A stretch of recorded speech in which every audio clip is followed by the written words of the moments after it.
2012年的某一天，我来到了拉萨，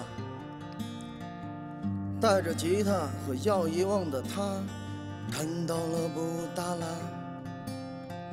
我决定不走了，朋友都说这样的我叫拉飘。我想说何必悲伤光，拉萨真的刚刚好。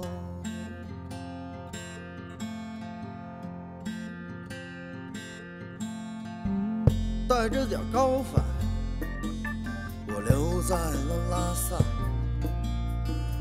我找了份工作，不用加班打卡，也不用挤公交和地铁站。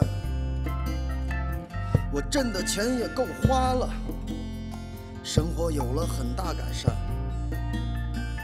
我想说何必悲伤光，拉萨真的刚刚好。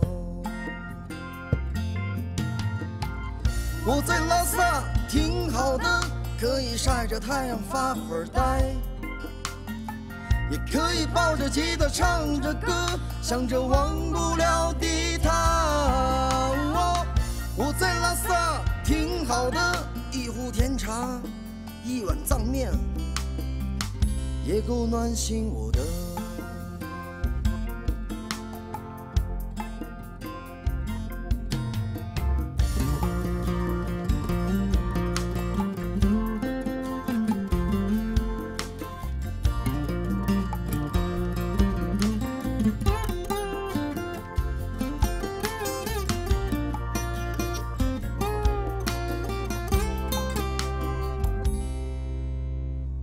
带着点高反，我留在了拉萨。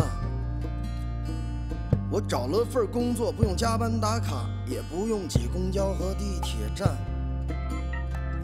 我挣的钱也够花了，生活有了很大改善。我想说何必悲伤光，拉萨真的刚刚好。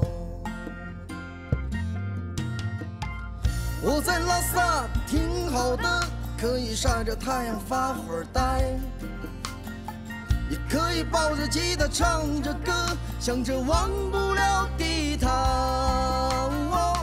我在拉萨挺好的，一壶甜茶，一碗藏面，也够暖心我的。我在拉萨挺好的，可以晒着太阳发会儿呆，也可以抱着吉他唱着歌，想着忘不了的他。我在拉萨挺好的，一壶甜茶，一碗藏面，也够暖心我的。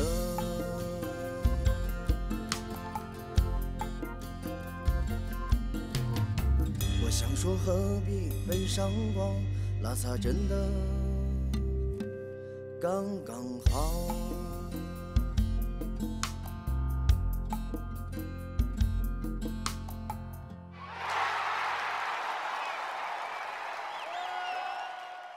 谢谢大家。我们都来自西安，我们来拉萨4年多了，我们都感觉到很快乐，很幸福。